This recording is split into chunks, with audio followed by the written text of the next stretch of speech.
संसदेच्या पावसाळी अधिवेशनाचा आज दिवसही विरोधकांच्या आक्रमक भूमिकेमुळे चांगलाच गाजला। नीट पेपर फुटी प्रकरण, विद्यार्थ्यांवरील लाठीचार्ज आणि केंद्रीय शिक्षण मंत्री धर्मेंद्र प्रधान यांच्या राजीनाम्याची मागणी या मुद्द्यांवरून विरोधकांनी लोकसभा आणि राज्यसभा या दोन्ही सभागृहांमध्ये सरकारला घेरण्याचा प्रयत्न केला। संसदेच्या मकर दौऱ्याजवळ काँग्रेस, समाजवादी पक्ष, तृणमूल काँग्रेस, राष्ट्रीय जनता दल आणि विरोधी आघाडीतील इतर पक्षांच्या खासदारांनी काळे कपडे परिधान करून जोरदार घोषणाबाजी केली। या आंदोलनात लोकसभेतील विरोधी पक्षनेते राहुल गांधी, काँग्रेस नेत्या प्रियंका गांधी, समाजवादी पक्षाचे प्रमुख अखिलेश यादव, मनोज झा यांच्यासह अनेक खासदार सहभागी झाले होते। दरम्यान लोकसभेत नीट पेपर फुटी आणि विद्यार्थ्यांवरील पोलिसांच्या कारवाईचा मुद्दा उपस्थित करत समाजवादी पक्षाचे प्रमुख अखिलेश यादव यांनी सरकारवर जोरदार हल्लाबोल केला। संसद मोर्चा दरम्यान मुलींचे कपडे फाडण्याचा अधिकार पोलिसांना कोणी दिला असा सवाल उपस्थित करत अखिलेश यादव यांनी लोकसभेत आक्रमक भूमिका मांडली। अध्यक्ष महोदय, ये मुद्दा कांग्रेस, समाजवादी पार्टी, बीजेपी का नहीं है। ये मुद्दा युवाओं और छात्र नौजवानों का है। तो आपने इनको बुलवा दिया, क्या समझौता कर लिया आपने? क्या आपने क्यों नहीं बोलने दिया हमें? अध्यक्ष आपको मैंने बोलने के लिए कहा, एक मिनट प्लीज। नहीं, आपने समझौता क्यों कर लिया फिर? अखिलेश जी, नहीं, छात्र नौजवान क्या केवल? अखिलेश जी एक मिनट। नहीं अध्यक्ष महोदय, ये पक्ष ठीक नहीं है अध्यक्ष महोदय। ये युवा, छात्र, नौजवान हम सब के हैं, हम सब लड़ रहे हैं उनके लिए, हम सब लड़ रहे हैं उनके लिए। और जब छात्रों की नहीं सुनी जाएगी तो सड़कों पे आएंगे। और जो सरकार ने व्यवहार किया है, इस्तीफा तो क्या है? इस्तीफा तो जब चाहेंगे तब मंत्री ले लेंगे, सदन के बाद ले लेंगे। लेकिन सवाल ये जो छात्रों के साथ व्यवहार हुआ है, उनके हाथ तोड़े, सर तोड़ा, उनके कपड़े फाड़े, क्या बेटियों के कपड़े फाड़ेंगे आप? हम और राहुल नहीं थे। अध्यक्ष महोदय, हम मजबूरी में गए हैं प्रधानमंत्री के आवास पर।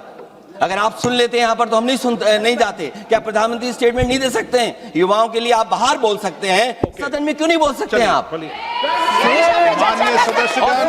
दरम्यान लोकसभेत काँग्रेसचे खासदार केशव वेणुगोपाल यांनी विरोधकांची आक्रमक भूमिका स्पष्ट करत नीट पेपर फुटी प्रकरणाची जबाबदारी स्वीकारून केंद्रीय शिक्षण मंत्री धर्मेंद्र प्रधान यांनी राजीनामा द्यावा अशी मागणी त्यांनी केली। सर, हमारा डिमांड वेरी क्लियर है। Education minister should be resigned. Then one more. आप चर्चा में if you accept adjournment motion पर चर्चा करो सर। मात्र सरकारने विरोधकांच्या आरोपांना उत्तर देताना नीट पेपर फुटीच्या मुद्द्यावर चर्चेची तयारी असल्याचे स्पष्ट केले। संसदीय कामकाज मंत्री किरण रिजिजू यांनी सांगितलं की सरकार नियमांच्या चौकटीत राहून अर्थपूर्ण चर्चेसाठी तयार आहे। देशातील तरुण आणि शिक्षण व्यवस्थेशी संबंधित मुद्द्यांवर सविस्तर चर्चा व्हावी अशी सरकारची भूमिका असल्याचं त्यांनी स्पष्ट केलं। 3 दिनों से सरकार की ओर से हमने ऑफर किया हुआ है। मैं औपचारिक तौर पर आज फिर माननीय स्पीकर महोदय आपके साथ से, अब सुनिए ना, आपने बात कहा है तो सुनिए ना। सरकार नीट पेपर लीक का चर्चा के लिए पूरी तरह से तैयार है और हमने पहले दिन से कहा है, जब चर्चा होती है तो किसी नियम के तहत होना पड़ता है और इसका व्यवस्था बनाना पड़ता है। मैं अनुरोध करता हूं कि चर्चा कब होना है, चर्चा का ड्यूरेशन, कितना लंबा चर्चा होना है और किस नियम के तहत होना है, माननीय स्पीकर महोदय सारे पार्टी के फ्लोर लीडर से बातचीत करके इसका निर्णय किया जाए।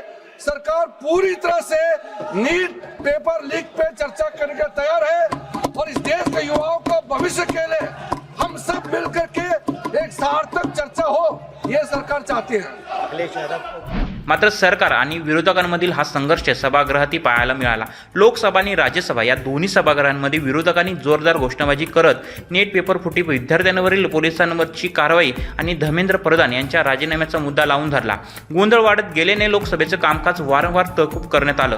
बुधवारी लोकसभेचं कामकाज दुसऱ्यांदा तहकूब करण्यात आलं असून तर राज्यसभेतही विरोधकांनी याच मुद्द्यांवरून सरकारला घेरण्याचा प्रयत्न केला। त्यामुळे संसदेच्या पावसाळी अधिवेशनात नीट पेपर फुटीचा मुद्दा आता चांगलाच तापला आहे। विद्यार्थ्यांच्या आंदोलनावर झालेल्या पोलिसांच्या कारवाईची निष्पक्ष चौकशी करावी, केंद्रीय शिक्षण मंत्री धर्मेंद्र प्रधान यांचा राजीनामा द्यावा आणि नेट परीक्षेतील कथित गैरप्रकारांवर सरकारने स्पष्ट भूमिका मांडावी या मुद्द्यांवरून विरोधक आक्रमक आहेत. तर दुसऱ्या बाजूला सरकार चर्चेसाठी तयार असल्याचं सांगत आहे. त्यामुळे या मुद्द्यांवर संसदेत नेमकी काय चर्चा होते, विरोधकांच्या मागण्या मान्य होतात का आणि सरकारकडून यावर काय निर्णय घेतला जातो याकडे सगळ्यांचं लक्ष लागून आहे. महाराष्ट्रातील सर्व बातम्यांचे विश्वासार्ह व्यासपीठ, सकाळच्या सर्व सोशल मीडिया प्लॅटफॉर्मला लाईक, फॉलो आणि सबस्क्राईब करा. तसंच सर्व नोटिफिकेशनसाठी बेल आयकॉन प्रेस करायला विसरू नका.